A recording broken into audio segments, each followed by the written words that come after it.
Welcome into the Birds of the Roundtable. Today is roster cutdown day, and at long last, we know the 53 guys that are on the Eagles' active roster heading into week one, and we're going to break it all down for you. I'm Shane Haft. You can follow me on Twitter at @halfandhalf_TPL. I'm joined today, as always, by these two guys. You've seen them before. We've got Ryan Reese from Philly Sports Alliance and Dibes at Mr. Crockpot on Twitter. Be sure you give these guys a follow on social media. They're great follows, obviously, or I wouldn't keep having them on here. Say as if it's my show. They keep throwing me in the host chair, so I'm going to call this my show. So welcome to my show, guys. Dibes, how are you doing tonight? Dude, preseason is over. The Eagles made a huge move, an amazing move that I can't wait to break down and really deep dive into because I have a lot of things to say. My man, Reed freaking Blankenship made the roster. If you watched this show or Party on Broad in the last several weeks, you would have heard me pounding the table for Reed Blankenship. I called that. I got many other more things wrong. But Reed Blankenship, I'm really happy about. But it's now go time. You can put preseason to bed. This is the most hype Eagles season in a long time. Let's talk about it. Yeah, absolutely. We've got Jock Talk chiming in on YouTube, says, "Hey guys, how is everybody? We're doing great." Ryan, I said we're doing great. I'm doing great. Ryan, how are you doing? I'm doing fantastic. Well, you know, the roster cut down day is always kind of that, you know, I don't know. It just kind of clicks for me as like, okay, hey, here's our team now. You know, there may be tweaks and whatever, blah, blah, blah, but this is the team. The regular season is here. Like they are now prepping for the Lions. I can't wait. And to me, that's all I need to know. And the fact of the matter is, we're gonna have football in almost a week, and then the Birds in a little bit after that. I can't wait. I'm so excited. I'm so pumped, and I'm real excited to talk about this roster. Yes. Yeah, absolutely. Edge of Philly Sports, another partner of ours, chiming in here on YouTube, says Reed Blankenship, he made the roster. We're going to break all of this down for you guys, but let's lead off with the biggest move of the day, and that was news breaking this morning that the Eagles had acquired defensive back Chauncey Gardner Johnson from the Saints. Now, at the time, we didn't know what that move was. We didn't know what the compensation was, and so there was speculation. It was Andre Dillard. It was a third-round pick, you know, what it might have been. And well, it turns out it was even better than that. The Eagles got Chauncey Gardner Johnson and the Saints 2025 seventh rounder in exchange for a 2023 fifth and a 2024 sixth. Now, I made the joke on Twitter. I would have loved to have been on the phone call where Howie was like, you know what, you've got a deal, but you have to throw in your seventh round pick 3 years from now. So, but they get the deal done. Chauncey Gardner Johnson comes in. He's in a contract year. He was a part of, what was it, the 2018 draft? I get the numbers mixed up, but he was a part of the same draft that Miles Sanders came out in, that J.J. Arcega-Whiteside, Sharif Miller, Clayton Thorson. It was an illustrious draft, I believe. It would have been 19, right? Because 2019. 19, 20, 21. This is his fourth season, 2020. Yeah, that's it. I always get mixed up on the drafts because it's like the season you just finished, but then the draft is the year forward. Anyways, they get Chauncey Gardner Johnson. He is on the last year of his rookie deal. He wants paid. He's a good player. He wants paid. The Saints could not work out a deal, and so they jettisoned him for honestly nothing in terms of pick compensation. Ryan, how are we feeling about this? What's your initial reaction? Honestly, there was, and a lot of times when we hear a trade like this, sometimes there's always that like lull before you find out the compensation. Sometimes it's right away, but there was probably like an hour, maybe less, but where we didn't know what the official compensation was. And I was getting a little worried because I really like him, and he's a young player. You know, they brought in Tyrann Mathieu, so like it was a bit of a crowded, safety group there. So somehow he's the one who kind of fell out.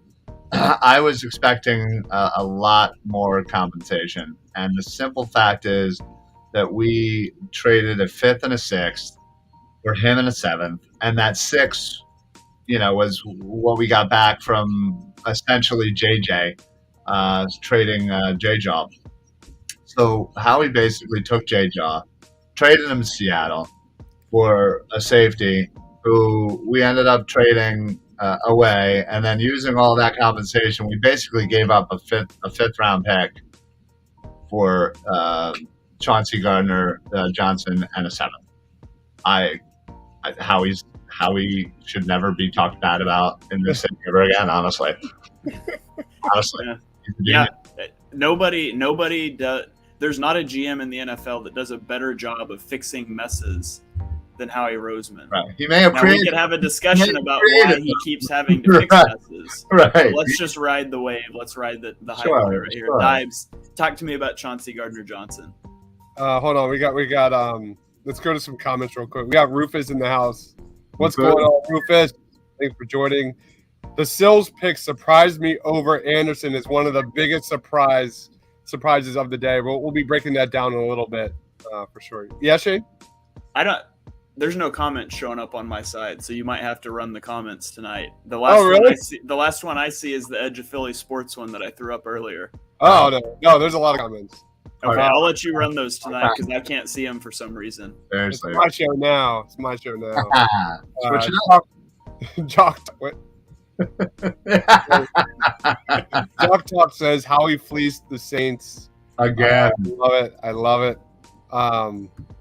Gardner Johnson and Reddick on the same defense might be the two most Philly players in years. I love that comment. 100%, man. They showed up now. Like I tabbed over to banners and back, and now they're all showing up. So we're good. The dude standing up to like Tom Brady, like, oh, I see what you did. Like the how he stood up to like Tom Brady, like that's the kind of stuff that'll immortalize you in Philadelphia. Like, all right. He's got an attitude, and my favorite thing. He's a trash talker. Eagles fans are gonna love him. You might remember the clip where he like measured Tyreek Cohen a couple years ago. Tyreek Cohen got up trying to talk smack, and he just stuck his hand out. Like there's stuff like that, but the one that always sticks with me is he was asked one time about matching up with Rob Gronkowski. Yeah. And he said that he didn't care who they told him to match up against. He would match up against God if he was out there. So a little blasphemous, perhaps. Very blasphemous. Love that attitude. Great attitude. That's amazing. Oh, there we go. Look at that. Love it. Getting in that backfield. My take. I did some research. I went into some enemy territory for the New Orleans Saints. This is from the message boards from Saints fans. These are Saints fans reacting to the trade. Man, tell me this is a joke. That's some bullshit. I bet we got a third and a fifth round pick for him. Love the player, but he's such a weapon for our team. Hard to replace, but it is what it is. I think I second most when I say this. This sucks. Chauncey brought unreplaceable energy. Honestly, feels like our Super Bowl chances just took a hit. The Eagles wait. The Eagles robbed us hard. Mark this down as the beginning of the end of the golden years for the Saints. This is ridiculously stupid. Why not get the last year out of them versus these horrible draft picks that they have about 90% chance of not panning out in a year where you could contend for a Super Bowl? Is there anything more? It's like death taxes and Saints fans thinking they're Super Bowl contenders, man. I don't get it. I really don't get this. That's cooling a little bit because I tweeted out something about how this didn't make any sense for the Saints to push all of their chips into the table by trading away a first-round pick and all that stuff, and then to turn right around and trade one of the key cogs of their defense. And I expected the delusional Saints fans that have been in my mentions since before the draft, and none of them showed up. So I think Saints fans are starting to get a reality check just a little bit. All right. So here, give me a second here. So Touchdown Wire ranked him as the NFL's second best slot defender last year. Tyrann Mathieu is really good, but he ranked first in those rankings.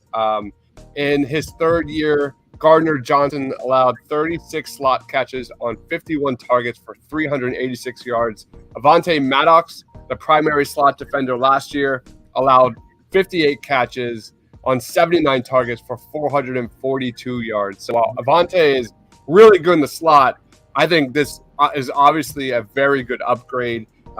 We saw on Twitter, I saw it on Twitter just a little bit ago, that his agent expects him to play safety this year. What I love about this trade is it's Howie Roseman making a phenomenal deal, but it's more so his just projection and perspective of this team moving forward. I think this trade is a major win in a very clear area. It's the simple fact that slot receivers are getting bigger and faster every single freaking year. The future of the NFL is not unlike the NBA. It's all about positionless defense. And you look at kind of like how Gardner Johnson has that versatility to play in the slot, be a really good nickel defender. He's going to be a perfect fit with Gannon's quarter defense. And it's too early to call this a Super Bowl defense for the Birds, but it's shaping up to be that way. Let me go a step further. Let's talk about nickel defense, because Shane and I were breaking this down on the Discord chat. In 2020, defenses played in the nickel on 59, nearly 60% of all snaps. In 2021, it was 61+% of all snaps. The top 3 teams that used nickel were the Bills, the Cowboys, and the Colts. Those 3 defenses ranked 3rd, 9th, and 10th in scoring last year, respectively, and they were 3 of the top 4 teams in interceptions. For perspective, the Eagles were 74%, and they ranked 5th. So the only problem is they were like bottom tier when it comes to takeaways. So it's a great move. It's a great move. I love this kind of thinking from Howie Roseman. It's a major win for the Eagles, given the stat. We did a show breaking down the Eagles' position grades, ranking them where they should fit. Go check it on the channel. Safety was an F. This is a huge win for the Birds. And again, I've said this 1,000 times on these shows. It's preseason, it's preseason, it's preseason. This team, the upside of this team is there could be something special here. The Eagles very much feel like they've had an off season where they went all in. You go and you get Hassan Reddick. You trade a first for A.J. Brown. You go and you get Chauncey Gardner-Johnson. They traded up in the draft. They're making the moves that a team that is all in makes, and yet they've got 2 first-round picks next year. And so that's just – they're not all in, but they've stacked the roster. And so the roster, it's there for Jalen Hurts. And if he doesn't make use of it, they've got a plan in place. They're not going to be a team that ends up in quarterback purgatory. They're going to make a clear, decisive move, and it's all there. We talk about the fit for Chauncey Gardner-Johnson because they said he's going to play safety. And I put this out on Twitter today. Only 4% of his career snaps on defense have been played as safety. 67% of his snaps were in the slot. But he moves all around. So they used him in college. He was what they call a star defender, which is just basically like that position this player Dibes talked about. He was viewed a little more as a safety, I think, coming into that draft, into the 2019 draft. That's what I was evaluating him as, was a safety. And I was huge on Chauncey Gardner-Johnson. I wanted the Eagles to take him in the first round, and they didn't. And when he got to the second round and they took Miles Sanders and then they took J.J. Arcega-Whiteside, I was gutted because Chauncey Gardner-Johnson was still on the board. I love this guy. In New Orleans, he's become a very heavy slot defender. Now he plays some in line. He's played some at linebacker. He's played some outside, but doesn't do much safety. I think the Eagles, what they are setting up is, I think you're going to see a lot of quarters defense this year. Exactly. And Chauncey Gardner-Johnson's going to be a safety, but being in quarters defense means that he's going to be a safety who is a lot of times tasked with man coverage on tight ends or slot receivers. I think they're going to do a lot of quarter, half, and maybe I need to do some videos and break down what those are, because those are a little more complex defenses. But that's good. The Eagles were so predictable last year. And going back to what Dibes said about nickel, I think the Eagles are setting themselves up too to sit out in nickel, even if teams are in 12 personnel, because you go get a guy like Jordan Davis, you've got Fletcher Cox, Javon Hargrave, you've got Brandon Graham, all these run defenders. You can get away with being in nickel against 2 tight end sets. And so I think you're going to see a ton of nickel, and I think you're going to see a ton of quarters this year. And so maybe I need to get some stuff out about quarters, because I can already see those questions coming once the season starts. Let me go to some comments real quick. Howie Roseman had to pick a Florida guy. We have my man Matty B, who does the most amazing Phillies post-game shows. Says fire Howie. The guy has a vendetta against Howie. And to be fair, like until 2 years ago, I'm right there with you, man. There's a lot of mistakes, but the backbone of this Eagles team, like Shane said, is being built the right way, and it's really exciting. Let's go to this comment. Jock Talk. Yes, agent said he wants to play safety next year. He will get paid more than a slot corner. That's what this is all about. 100%. He wants, this is a prove it year for Gardner Johnson. It'll be interesting to see what happens. Legal side, Hustle says excellent acquisition. I agree. This is an A++, given the status of that position. He's already better than Epps. I agree. There's no question. He's 100% better than Marcus Epps. Who I think Marcus Epps can kind of fill into that other, role. So there's a trickle-down effect here, too. Anthony says, with Hill taking the top off the secondary during the Miami game, made Howie make a move. I love that. Anthony. I love that. We're going to break down position by position this roster in just a little bit, so stay tuned for that. Scott's in the house. Good evening. Thanks for joining, Scott. Thank you. They said on 97.5 he can play in the nickel. What do you guys think? That's what this guy is. He's a premier nickel defender, premier nickel slot defender, and he's a great fit for Gannon's defense, man. He's going to thrive in that zone coverage, and there's just so many things to be excited about. Uncle Howie is back on my Christmas list. That's great. Yeah, man. I mean, listen, I get the Howie hate. I get it, but he's doing a darn good job over the last few months. Other than like Fletcher Cox coming back, other than like Dick Barnett coming back, like. But, listen. Look over the last 2 years with Howie. He's made some really good moves. Now, granted, I'm sure we could nitpick this one, that one. Obviously, the Fletcher Cox contract, but still, he has again. He's fixing his mistakes, and he's really building this roster the right way. We have so much youth on this team. It is unreal.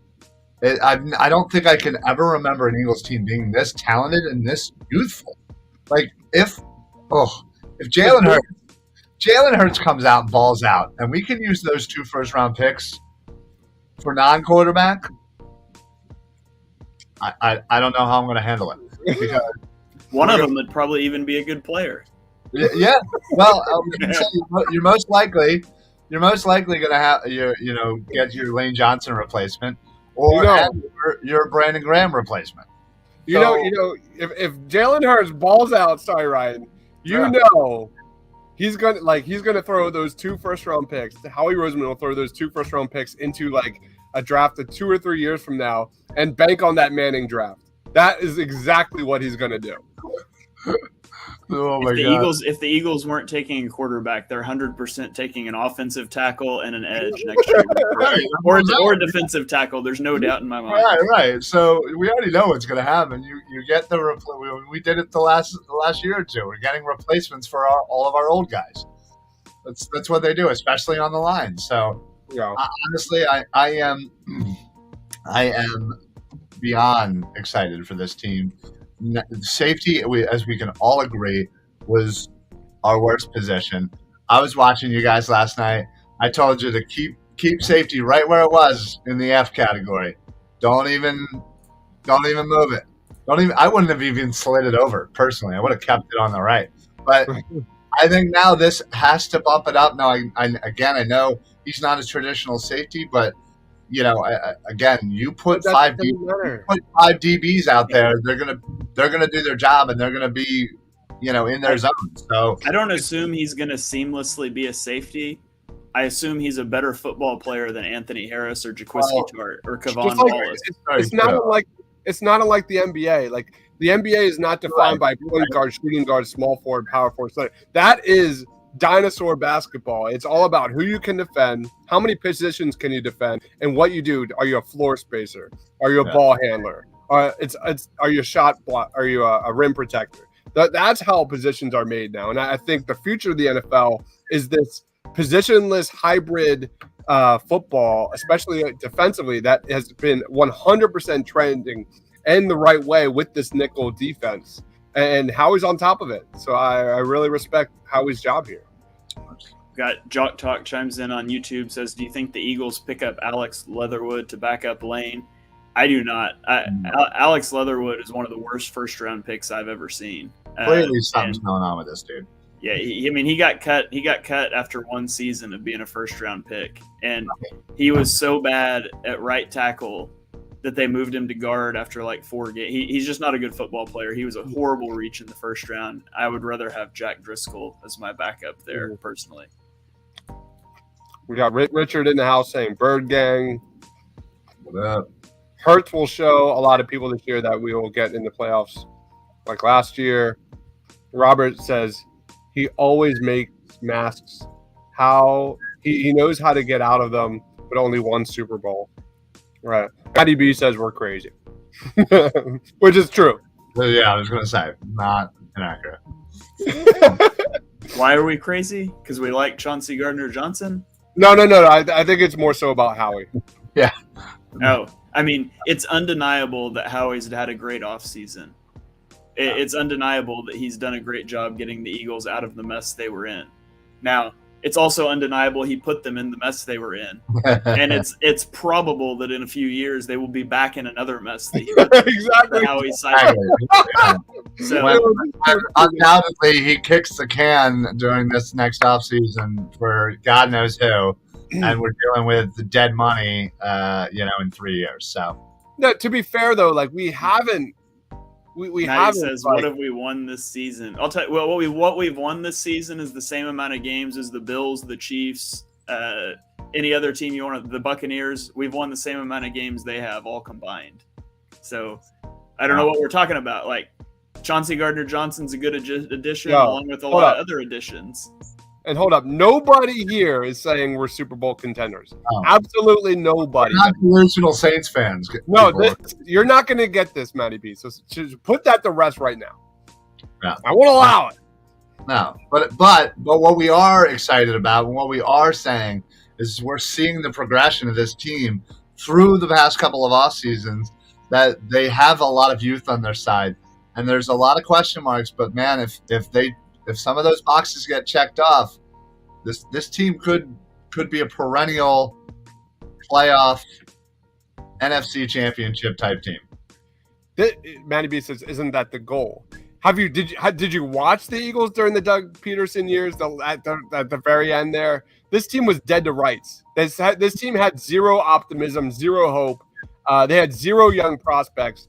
Yep. Howie completely flipped the script the last 2 years. You look at the last 2 drafts. The backbone of this team moving forward is those last 2 drafts, and they're not Super Bowl contenders. Jalen Hurts will truly dictate that. But where they're moving forward, if it doesn't work out, they have 2 first-round picks and arguably one of the greatest quarterback draft classes in a long, long time that's loaded in the first round with franchise quarterbacks. You have this roster built around a rookie quarterback contract. That's incredibly exciting. That's incredible. Like, that's how you build a Super Bowl contender. Here's the thing. This offseason, the Eagles were highly interested in acquiring a veteran quarterback. Deshaun Watson, thankfully, did not want to come to Philly. Russell Wilson did not want to come to Philadelphia. Thank God. The roster that is created right now, if there's a veteran quarterback on the market next year, he will want to come to Philly. Yeah. Great O-line, elite receiver room, a good defense. Right. That's what it's about. Regardless of if Hurts turns out to be the guy, the roster construction is on point. They couldn't do anything about the quarterback position this offseason. They wanted to, they couldn't. No. Next offseason, Hurts gets another year. If he proves it, he proves it. If he doesn't, they have the roster to entice guys and the picks to make a move. And thank God that didn't happen.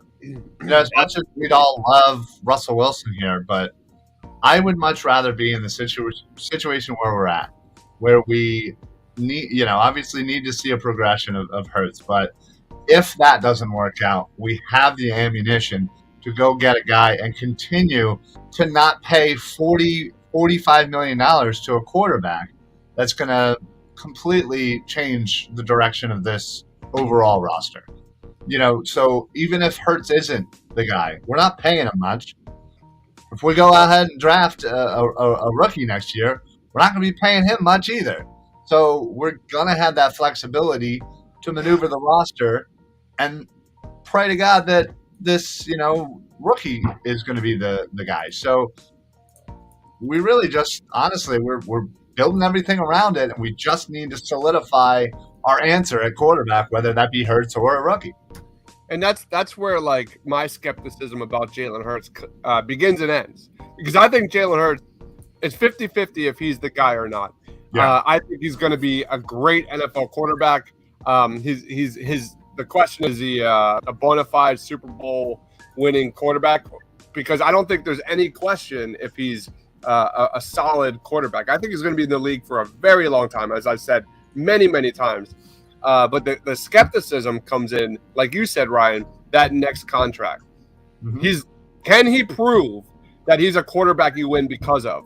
And that's the question. When you're making that much money, and if he puts up that many stats and yards and passing touchdowns and stuff as we expect this year, which is very valid, that's the question. That's the question that I'm like, that's where we pump the brakes just a little bit. 100%. 100%. I mean, to give one player on your team basically 25% of the salary cap, you need to know. You need to know that he's the guy that's gonna win you the Super Bowl. And unless Hurts does something, in the range of like 4,500 yards and 1,000 yards on the ground and 50 total touchdowns, well, hell, give him that man his money. But I don't see that happening, so I'm a little skeptical of giving Hurts, even if he has a great season, that much money. It's a lot. It's a lot of money. Yeah. All right, you guys keep the comments rolling in here. We're going to hop into some of the rest of the Eagles roster here. Let's go. So keep those comments rolling. So we'll start off here at quarterback. The Eagles only retain 2 quarterbacks. Yep. Obviously, the aforementioned Jalen Hurts and Gardner Minshew. Reed Sinnett is gone. What? Reed Sinnett? No. I really liked him. So the Eagles traditionally have carried 3 quarterbacks. So I do think they are probably going to be monitoring other cutdowns here and there. I would be surprised if they don't add a quarterback here just as a developmental piece. They love to do that. I also wouldn't be surprised if they try to sneak, get Carson Strong back onto their practice squad, but maybe not. I mean, they didn't even put this guy in a third preseason game when they were getting blown out. So maybe Carson Strong was just truly that horrible in camp. But so only 2 quarterbacks. Does that surprise you guys? No, I think with the Reed Sinnett, I didn't want to see him on this NFL roster. Carson Strong again, I think there's so many question marks. Honestly, at this point, I honestly think he, maybe he ran over somebody's dog. Maybe he banged somebody's sister. Like I don't know, because I think I saw somebody ask. Don't quote me. I think it was Jimmy Kimsky. Somebody asked about that. Who was worse in training camp, Clayton Thorson or Carson Strong? And he said really? Carson Strong easily. Oh, really? Yeah. I mean, it literally just makes no sense. There was so much hype about this guy coming out, and even like the first day of like rookie minicamps, he was, he was bombing it. So like again, I don't understand what happened. Maybe he is that terrible, and whatever. We'll let the Carson Strong dream die. But either way, I'm glad Stinnett isn't anywhere near this roster. So Rufus says it wouldn't be me if I was all positive. Rager is still here, and they released the biggest weapon of the preseason. So let's jump to receiver here. We'll circle back to running back in a minute. Wait. Hold on. I want to touch on the quarterback. Okay, go ahead. I'm so happy that Jimmy Kempsky brought that up, because if you watch our post game, like I was pounding the table that Reed Sinnett was worse than Clayton Thorson. And Clayton Thorson is easily the worst Eagles quarterback I've ever seen in my life. And there's some bad ones. And the fact that he brought that up and said it was Carson Strong, I'm I don't know what to say about that. Carson Strong. We're living in a world who I was high on Carson Strong. I actually was pretty high on him in the draft process, and he could not beat out Reed freaking Sinnett. What are we doing here, man? I'll never forget Carson Strong as the guy who couldn't beat out Reed Sinnett. Yeah. All right, so let's roll on to receiver, where the Eagles kept 5 guys: Devontae Smith, A.J. Brown, Quez Watkins, Zach Pascal, and Jalen Reagor. Now, there was some rumors going around on Twitter that the Vikings were in trade talks for Reagor, some pretty well-sourced stuff for potentially a 5th-round pick. I don't know if that's going to come to fruition or not, but I do know that the Eagles have before retained guys onto the 53 and traded them like a day later. So I'm not 100% buying that Reagor is on the roster long term, but I said all along, if you didn't get a trade, they weren't going to cut him because it was like a $3 million dead cap to cut him. So honestly, it doesn't matter. It really doesn't matter. He's not going to play. And it's not because he's a first round. I mean, it is because he's a first round pick that they kept him, but it's because of the contract. It's not because of the pick. No. He won't be on the roster 2 years from now. It's strictly a salary cap thing. So I'm going to grumble about it, but it really makes no difference to me. I'm surprised they kept 5. I thought there were some other questionable moves. Obviously, I think this position starts with Devin Allen. That was a guy that was cut. I think Devin Allen should be on this practice squad. I'm praying he makes this practice squad. That gunner role that he can provide for the Eagles, I think, is legit. This special teams unit needs that juice, that energy. So I'm hoping Devin Allen doesn't sign with another team, and I was kind of bummed about that, to be honest. Like, it was a really busy day at work. I didn't even see that he got cut until like hours later. So I'm a little bummed about that. And I'm a little bummed about Deion Kane, who I thought had a sensational preseason, great hands. That's another guy I really, truly hope makes the practice squad. But Devin Allen, he's got a clear path to making an impact in 2022, which is special teams. And I don't like that. I don't like that, especially for a guy like Josh Sills, which we'll get into in a little bit. Things like that. Like, nah. Yeah, I honestly, I predicted they would go 5 wide receivers, and obviously the exact ones that we kept. I just, I just kind of assumed that they would go heavy offensive line. They would again shave off where they could, and I thought wide receiver was probably a pretty good candidate just because 1 through 5. That's pretty solid, honestly. And I know we all have our feelings on Reagor, but as a number 5, like, it's honestly not that bad. But yes, I truly do believe that he'll probably get moved still before the season, and maybe somebody like a Deion Kane will slide right in there, which would be nice. I was a little unhappy that King didn't make it, but I wasn't necessarily surprised. I didn't think Covey or Allen was going to make it, even though they kind of have their return, game that needs an upgrade that can't be Reagor anymore. So I guess that's the one question mark I have is who is our main returner right now? Exactly.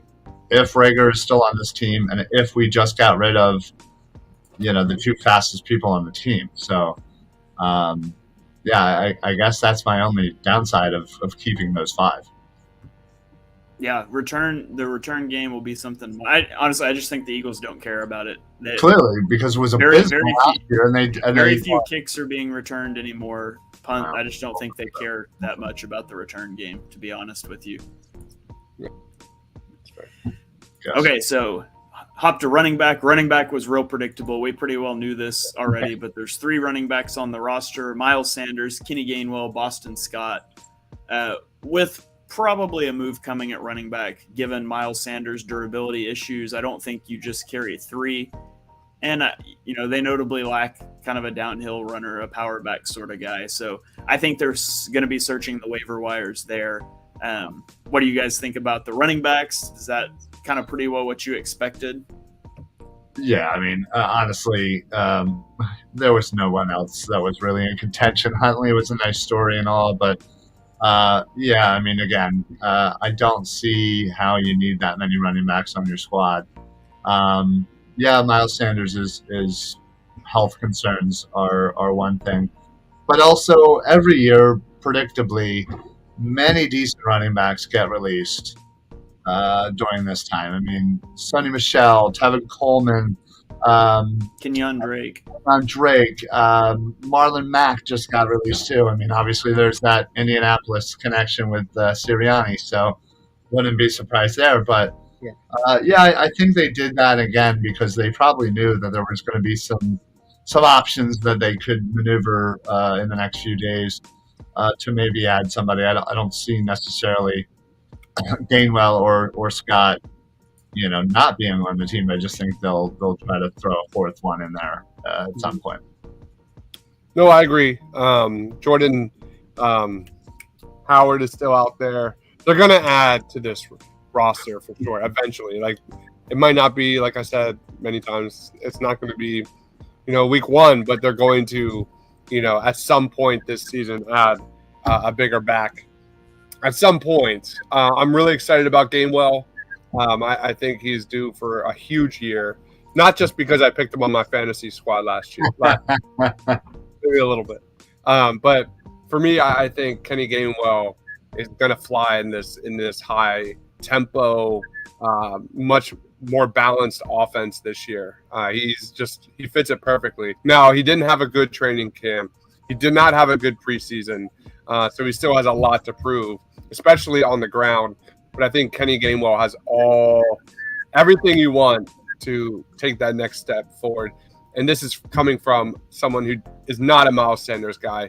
Rightfully so. The dude is always hurt. Is he going to play week one? Do we know anything about Miles Sanders' status against the Detroit Lions?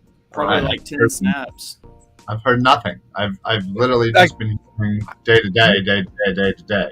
You would bet money right now that Kenny Gainwell will get more touches than Miles Sanders, which was completely expected. Yeah.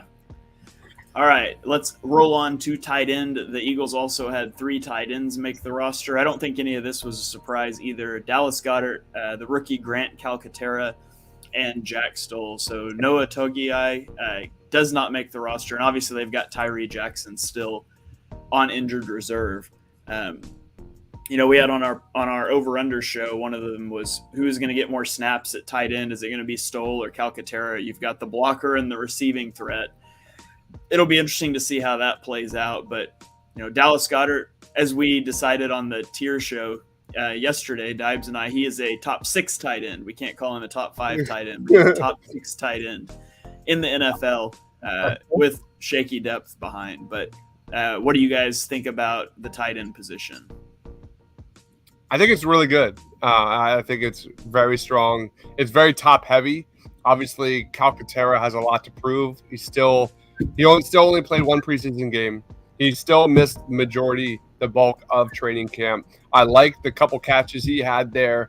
This is more of a receiving tight end that I hope will learn some of that blocking skill set from Jack Stoll. If Jack Stoll does anything this season, I'm hoping some of that rubs off with Grant Calcaterra. But I think Grant Calcaterra has a true upside. It's not the sexiest position on this team because I still need to see. I think Dallas Goedert is going to have a huge year, but that's all projection. You know how this Eagles offense works. It's very balanced. It's very spread.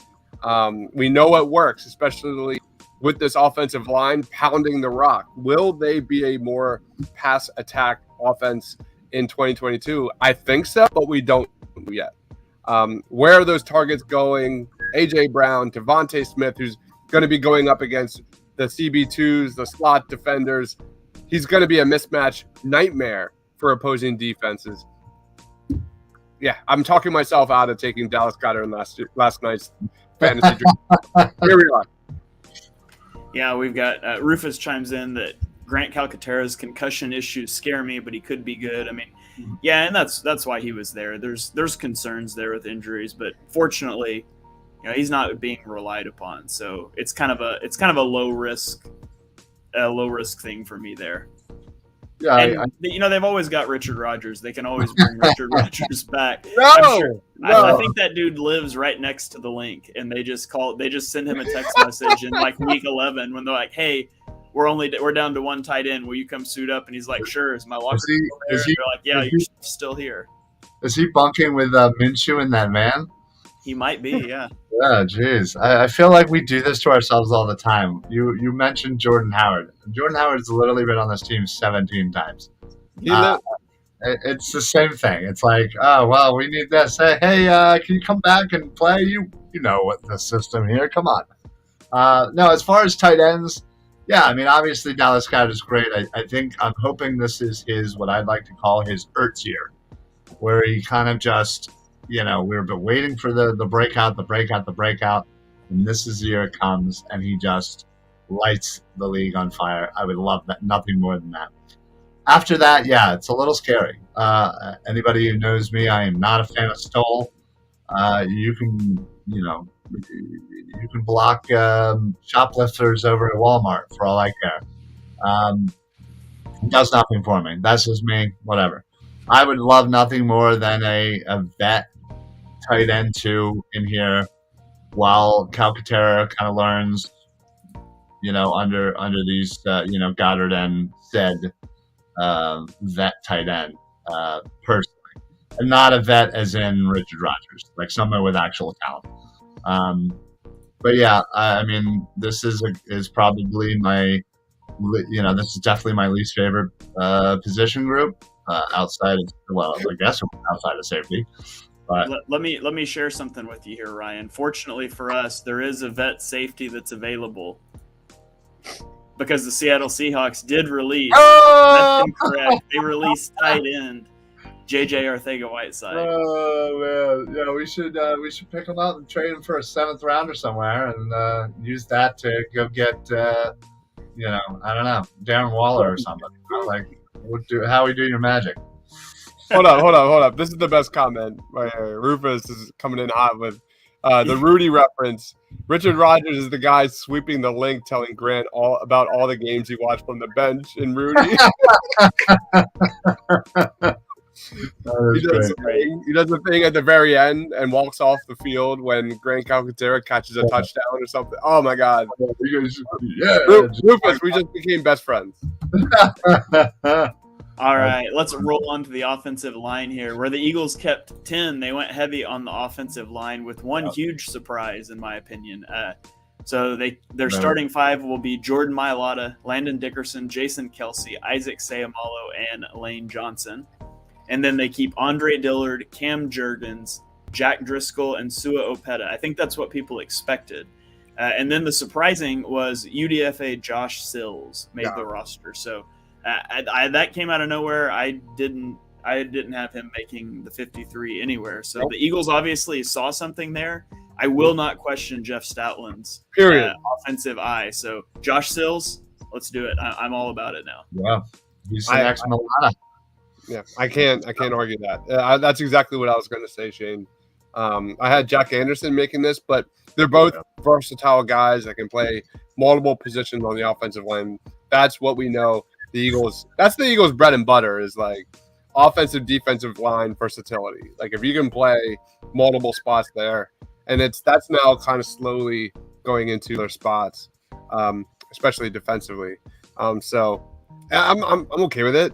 I was a little shocked to see that because I thought Jack Anderson was the guy. We saw during the preseason, and he played a lot, like left guard, center, right guard. So yeah. All right. Anything on the offensive line, Ryan? Yeah, I mean, again, I think this is probably one of. I mean, this is definitely the biggest shocker on the offense. That's for sure. I think we can all kind of agree that the rest of the offensive position groups kind of went chalk. It was pretty expected.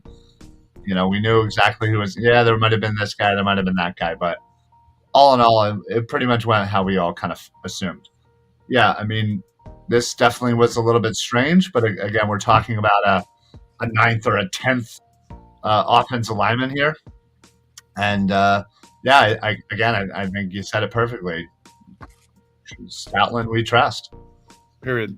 Been doing it for longer than I've been alive and knows more things than has probably forgotten more things than I'll ever know. So I'll trust him. He knows what he's doing. He has found some diamonds in the rough, as we know, and maybe we have another one in Sills. Maybe a couple years down the line, we'll kind of think back to this moment and chuckle and say, "That Jeff Stoutland did it again." But let me just like piggyback off of these comments about Howie. All 5 draft picks from last year made the roster. You have 3 undrafted free agents making the roster. Howie's made a lot of mistakes, but this is just a triumphant offseason for Howie, no question. Yeah, absolutely. He's on a 2-year revenge tour right now. Let's be honest. He's on that Paul Reed victory tour. Man, you know what? Like, I think 2 years ago, but prior to the draft, we were all at our wits' end on Howie. I think a lot of people were ready to get him out of town, fire Howie, yada yada yada. I'm sure Matty B was loving life back then. But listen, Howie, something happened, and honestly, I think there might be some correlation to. I've kind of noticed the Lori has kind of taken a bit of a step back, not so hands-on over the last 2 years. Maybe that has something to do with it. Maybe it doesn't. But the last 2 years, Howie's nailed the drafts and has made some really great signings, really decent contracts. Yeah, a couple of them weren't perfect, but let's be honest. If the worst thing he did was the Fletcher Cox deal for a 1-year deal, I'm all right with it. Like, we'll get over it, right? So, again, last 2 years, Howie's done an amazing job, and personally, I'm glad he's still here because he has been building this roster quietly and confidently, and he has been ripping off the Saints every chance he gets, and I absolutely love it. You won a Super Bowl 3 years ago, man. Right. Well. 5. Was it 5? Yeah, I was going to say 2017. 2017. Must have everybody's sense of time. I get it, but Yeah. To be fair, I think there's 30 other teams in the NFL that would gladly take a Super Bowl in the last 5 years. I think so. You swing big. You're going to hit a few home runs and you're going to strike out. And I'm not a Howie defender. I've been as critical of Howie as anybody. But you can't critique the offseason that he had. So. Yeah. All right, let's roll on to the defense. Let's talk about edge first. So edge, the Eagles kept 4 guys. Again, this one was pretty predictable, but Brandon Graham, Josh Sweat, Derek Barnett, and Taron Jackson. I'm just going to go ahead and throw the interior defensive line in with this as well. Yeah. It's kind of a unit. They kept 5. Javon Hargrave, Fletcher Cox, Jordan Davis, Milton Williams, who has some edge versatility, and then Marlon Tuipulotu, who has a really fun name to say. So if you don't know how to say his name, just go practice in a mirror a few times. It just rolls off the tongue. I'm excited. I think this defensive line has real potential. It's time. Jonathan Gannon, it's time. We're going to say this many times when covering this defense. This defensive line is really strong. You've got Jordan Davis, who really fits kind of what Jonathan Gannon wants out of this defense, that he's going to be that prototypical nose tackle. We're going to see a lot of different looks in like multiple zone-based defense. And I think I'm really excited for the return of BG. We like I said in multiple shows, like people forget how good he was. He didn't put up crazy sack numbers, but he was a very integral part of this defensive line. And I'm excited for BG. I'm excited for Jordan Davis. And I'm excited for what Jordan Davis means for Javon Hargrave, who was an absolute monster last year. He's with Jordan Davis next to him in different snaps. Like, what are defenses going to do against Javon Hargrave? Now Javon Hargrave can do exactly what he does best, which is get to the quarterback. No one's going to stop that guy, especially if Jordan Davis is in there. So I love the versatility, especially with Milton Williams, and maybe we'll see if Taron Jackson takes that next step. But there's real potential with this defensive line. But we've been saying that for years, I feel like. So we'll see. Yeah, I mean, the bread and butter of this team has always been in the trenches, and they obviously came into the draft and wanting to upgrade, the interior defensive line, and Jordan Davis is, I think going to be a really good complement for the other interior defensive linemen. As you said, Hargrave, I think, is going to benefit hugely. I think Fletcher Cox could even benefit greatly from it because, you know, I think when you're looking at it, you see this massive human being who literally makes Fletcher Cox look tiny. And Fletcher Cox is not a tiny dude in any way, shape, or form. I mean, he's just going to eat people up. He is just going to command double teams. And I just love so much what they did with this defense in the offseason. And it starts in the trenches on the defensive line. And honestly, I'm ready for Philly to be a sack town again. And I truly believe that the sack numbers are going up this year. And all that starts with that defensive line. And I cannot wait. Honestly, I'm so friggin' excited. And it continues, not just with the defensive line, but also with the linebackers, where we've got some guys that can definitely bring a lot of pressure. So the Eagles keep 8 linebackers. And if you want to break it down into Sam and linebacker, they'd probably list 3 of these guys as a Sam. Their primary pass rushing linebacker would be Hassan Reddick, backed up by both Patrick Johnson and the rookie Kyron Johnson. So they keep both of those guys to back up Hassan Reddick. And then at your actual linebacker position, they have Kazira White and TJ Edwards, who I think will be the starters. Nakobe Dean, who is an excellent blitzer. And then Sean Bradley and Davion Taylor, who I'll confess I didn't have Davion Taylor making the roster, but he does. So that's our linebacker group. By far the best linebacker group the Eagles have had, I guess, since the Super Bowl. Jordan Hicks and Nigel Bradham was a really good linebacker unit. I think they had Michael Kendricks that year too. So, but easily the best one they've had since then. Yeah, anybody who knows me knows that I adore linebackers. I'm obsessed with them. I have been preaching for linebackers in this organization for, again, decades. Yeah, 2017, was a very good unit, and comparatively, probably one of the better units in the previous decade before that. And yeah, this is definitely going to be a better overall linebacking core than that 2017 team. You have, not only do you have youth, you have talent, actual talent for once. You have speed. You have a mixture of players that can do a lot of different things, given all of the looks that Gannon's going to be putting out there. I absolutely love the Reddick signing. I cannot wait how he's just going to kind of work with the front 4 or front 3, whatever that ends up truly being. And yeah, obviously Nakobe Dean is. I don't even have words for it. I'm so excited about this kid. So I just can't wait to see all these guys work together. And honestly, I think, looking at the roster, I wasn't necessarily that surprised. Davion Taylor, Sean Bradley, I thought one of them could, slip out. But I understand, why they were kept and some of the others weren't. So.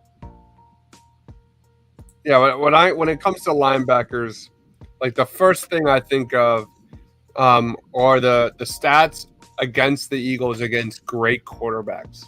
The great quarterbacks last year completely ate the Eagles linebackers last 2 years, I feel like. And I don't know if that's the case this year. At least I'm hopeful. This is the best the Eagles linebacker core has been in a very long time. I'm really high on Nakobe Dean. I think we'll see more of him ramped up in that second half of the year. He's learning multiple positions. He's learning a new scheme. He's going to be all over this, all over this defense in just different situational stuff. But TJ Edwards has taken the next step. Kazira White, we don't talk about enough. That guy in coverage is going to be making plays. So that's where I go to with this linebacking core, which was exposed consistently against the play action, against misdirection, things like that. So I'm excited. I think we on our show yesterday, Shane, we graded the linebackers, I think, an A, which is blasphemy. Was it? Was it? Yeah, I think it was like in the middle between A and B. But yeah, I think so. I arguably think TJ Edwards is almost on the stepping stone to being a top-notch linebacker in this league. We don't talk about him enough either. So it's a great position. I can't believe Davion Taylor made it. Any thoughts on Davion Taylor making this roster? I mean, are we talking about Hassan Reddick or are we talking about linebackers? I'm sorry. I got lost track. I just kind of lumped them all together. I was a little surprised Davion Taylor made it just because he's looked so bad. I mean, he's got a lot of athleticism, so I guess they're just clinging to that hope that I mean, if it ever hits, if he ever puts it together, he'd be a good playmaker. I doubt that it's going to happen at this point, and I don't think there's room for him. So I was a little surprised they kept him. Yeah, me too. I had that guy out. Even though my brain told me he was in, but my heart wanted him off the roster for a couple other players to make it. Rufus says, I know it's crazy, but I think Kazira White is his favorite addition this offseason. So like when we're going to be seeing a lot more nickel defense this year, even more than last year. A lot of quarter defense. It'll be interesting, man. Especially if TJ Edwards, I think one of the biggest areas TJ Edwards took that next step this preseason in training camp was his coverage skills. We all know that TJ Edwards is a phenomenal run defender at linebacker. He's amazing. But I think the most encouraging aspect of TJ Edwards winning that LB1 spot was his improvements in coverage. So we'll see. Like we said multiple times, like Jalen Hurts, like Jonathan Gannon, the pieces are on the table for an epic defense, and we'll see if it comes together. True. Rufus, Kazira White, favorite addition of the offseason. That's where the linebacker train kind of started. And he had the interception, which, to be honest, Zach Wilson just threw that ball straight to him. But I think Eagles fans are really going to like Kazira White as the will linebacker. I think he's going to make a lot of plays for him. Yeah, well. All right, let's roll into the secondary here. We've talked about the secondary a lot, but we'll bring it all home here. The Eagles kept 6 cornerbacks. Darius Slay, James Bradbury, Avonte Maddox are your starters. Zach McPherson, Josiah Scott, and the UDFA Josh Jobe round out the cornerback group. Josh Jobe's a guy that I'm really excited about. I was excited about him as a UDFA. I mocked him to the Eagles a few times in the draft process. I was excited to see him make the roster. He played well in the preseason, so I was pretty excited with that. We got a comment coming here asking about Chauncey Gardner Johnson. He's technically listed as a safety, but we talked about him quite a bit, that he's going to play a versatile role here. Yeah. Here's some Jobe. Yeah. Here's some Josh Jobe clips. What did you guys think about this cornerback group? It's the best we've seen it in a very long time, since Lito and Sheldon. That is true. The Bradbury Slay on the outside, the Avonte, the Gardner Johnson slot nickel potential is through the roof, man. It is outstanding. It's amazing considering the fact that just a month or two ago, me and Rob were crapping on this position, the cornerback position, prior to the James Bradbury edition. So I'm really happy about where we're at. I'm really happy that we've got McPherson and Jobe kind of behind the scenes, learning from Slay and James Bradbury. There's a clear fit there to kind of pick up their and learn from their weaknesses. There's this, like we said 1,000 times, Jonathan Gannon, man, it's all on you. There were so many times when the elite quarterbacks just picked apart this Eagles defensive backfield, and whether that was communication issues or lack of personnel, which was probably more lack of personnel, but it's not there anymore. It's not there. It's this defense is shaping up, especially in the secondary, to be really something special. Yeah, I mean that's a good point. Honestly, it was we were sitting there. We had Darius Slay, No one else. but we had no one else. You had no cornerback too. We were already freaking out about the safety position. Things looked very bleak for the D-backs. And sure enough, Howie, one by one, is making moves. And now look at us. We're excited about this group. And you're right. This is probably the best since Lido and Sheldon. What's the other guy? Michael Johnson?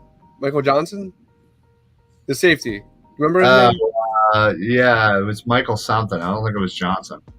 Who was that guy? Who said 32. 32. What's his jersey? Go check out his jersey. Yeah. I was going to say, I probably have it listed somewhere. It's going to kill me, honestly, but I'll think about it while we talk. Yeah, so you bring in Bradbury, you bring in a couple of really nice UDFAs after the draft. And, I'm happy that Job made it. I thought he had a great, preseason. I thought he played well in the games he was in. And, I'm super happy. I think I was maybe if there was one surprise more than anything about Josiah Scott. I know Tay Gowan didn't necessarily have the greatest preseason and offseason, but I still thought he would maybe over Scott. But Michael Lewis. Lewis, that's it. Nice. Thank you, because I would have driven myself crazy. I would have woken up at 3 a.m. and probably screamed out. But did you grade them back as an I don't know. Keep working and I'll pull it up. I don't think so. I think you guys just put corners. That doesn't sound right. Yeah, no. But yeah, honestly, this from again a couple of months ago is completely changed. We now have pretty confident in our D-backs, whereas we did. The corners, yeah. Honestly, think about it. 1 through 3, I think it's a great 1 through 3, and you have a lot of youth and some untapped potential in some of the other guys in the cornerback room. So I thought they did a great job, and yeah, I'm super excited about our D-backs. All right, and then let's talk real quickly safeties. We've touched on Chauncey Gardner-Johnson. The Eagles also kept Marcus Epps, expected to be the other starter, as well as Kevon Wallace and Reed Blankenship, who was a huge contributor on special teams throughout the preseason. You wonder if they're going to still bring somebody else in. You wonder if they are viewing Josiah Scott as a safety a little bit still, because I have seen some places list him as a safety. He was training at safety before some of the moves were made. And so it's kind of like what we've been alluding to all along. It's moving towards more positionless football. And I think there's going to be a lot of bleed over there. But that is the Eagles' 4 quote-unquote safeties that we have on the roster. And I thought Marcus Epps popped last year in a limited role. And we'll see if he can be consistent in a larger role. Chauncey Gardner-Johnson, we've talked about. Obviously, the talent's undeniable. He's going to be trying a little bit of a different role. But it's hard not to feel optimistic about the Eagles' safety group right now. I think the biggest name is Anthony Harris not making this team. I'm so proud to get that guy off this roster. Same with Tart. I was really happy about that. This kind of went as I expected. Kevon Wallace, Reed Blankenship, Scott, and Marcus Epps. And then, obviously, Gardner-Johnson's going to get time at safety. It's still we rated it an F in our tier rankings. Where would you put it now, Shane? Can we grade it where we're at now? Is it a D or C? Where are we at? I would throw it into a C minus ish territory, because Marcus Epps has never been a full-time starter. Chauncey Gardner-Johnson's never been a full-time safety. So I think that potential is there, and I think you could see that move up, but also the depth behind that is really bad. So I would still, but it's not an F anymore. There's some talent there, so that makes a big difference to me. I think what Gardner-Johnson's going to bring is that energy. He's going to bring that PJ Tucker, type of toughness, attitude to this defense, which is sorely needed. So it's going to be a lot of fun. Like Eagles fans are going to love that guy, man. It's good. Like he's going to be pumping them up on the sideline. Like he's a great fit. Yeah, I'm definitely excited. Again, I think we all off-season all assumed safety was our weakest position, and it still technically may be, but I think I feel a lot better than I did, 2 days ago about this position. I was a little shocked with Anthony Harris, but yeah, I kind of just assumed and hoped that maybe a move would be on the horizon. Obviously, I was thinking more of like a Jesse Bates, but I think this is for anybody who was kind of expecting that. I think this is a very nice consolation prize. I've always liked Gardner Johnson. I think he's going to fit here well. All right. Well, that is going to about do it. That is your Eagles 53-man roster. Heading into week 1, obviously, we'll still let you guys know if there are any moves that happen in the next day or two. There could still be things happening. But before we get out of here, Dibes, do you have anything you want to plug? Any final thoughts you want to get out there? No, it's all where it's go time. It is nearly Lions week. It probably, I don't know, Friday or Saturday, I'm going to drop, just like I was doing for preseason games, I'll be dropping shorter videos that I'll be covering the top matchups to watch, like the top Lions players versus the top Eagles players and who you should be watching, who could dictate a win or a loss on Sunday, week 1. So there's that. I've got my House of the Dragon Power Rankings video coming out tomorrow. That'll be a lot of fun for any Game of Thrones fans out there like myself. Love that show. Outside of that, we have a Detroit Lions podcast joining us on Party on Broad. It's been rescheduled a billion times, but it will be next Thursday. So Lions fans, Eagles fans, we're going to go at it. It's going to be a lot of fun. That's Eagles wise. Oh, I just want to say thank you because we've had a great last couple of days. We have like 40,000 views on the channel last 48 hours. Just want to say thank you to anyone who's watched any of these videos. I'm just so humble. Thank you. All right. Yeah, be sure you're following Dibes on Twitter at Mr. Crockpot, following the Painted Lines on YouTube and on Twitter. He puts out great content, so be sure you check that out. Ryan, what about you? Anything you want to plug? Any final thoughts you want to get out there? Yes. I was going to say yes. Thank you. I wish he put himself there. I know, right? I was just about to request the solo box here. Just doing a lot of great stuff with Philly Sports Alliance. You can follow us everywhere on social media, Facebook, most of our videos, YouTube, obviously Twitter right down here, Philly Sports PSA. But we got a lot of great stuff coming up down the pipe. For the first game of the year, September 11th, we'll be live out in the Italian American Club in Wayne. My co-host from the Football Smack Talk show is his 500th straight game in a row, like never missing a game, watching every single, either being in attendance or watching it since he said it was like 1992. It's insane. I don't know how he figured it out, but whatever. We're going to go with it. So we're going to be out there live doing a little pregame before the Eagles, Lions. Then the following week, September 17th, we'll be in Pittman, New Jersey for the Pittman Craft Fair. So come out and see us there. And then, of course, the biggest thing for the Philly Sports Alliance, we teamed up with Philly Sports Trips, and we are getting a bus, and we're heading down to D.C. to welcome Carson back to the NFC East. So there's going to be like 1,000 Eagles fans. We're all bussing down there, tailgating, partying it up, lower level tickets. So if you're interested, head on over to Philly Sports Trips.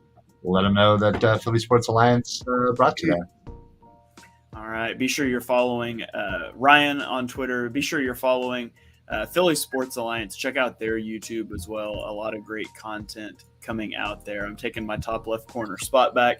And I do have to apologize to Rufus. We did skip the special teams. So Aaron Sipas, Jake how Elliott, come Rick they- how Lovato, come they- they make the roster, but I nobody want really to talk cares. about Rick Lovato for a second, guys. No, I'm Nah, good. I'm not on that. I'm not on that. So, thank you, everybody, for joining in the comments here and following along for the show. This was a lot of fun. Birds of the Roundtable happens every Tuesday night at this time, 8 Eastern time. Be sure you are here.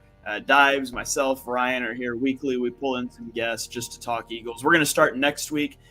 Next Tuesday, we're going to be doing a Detroit Lions preview, maybe with a Madden simulation running in the background. We're going to have a lot of fun with that. So you guys be sure that you keep it tuned to the Painted Lines, to Philly Sports Alliance, to wherever you are watching us at. So thank you for joining tonight. Have a good evening, and go Birds. Go Birds.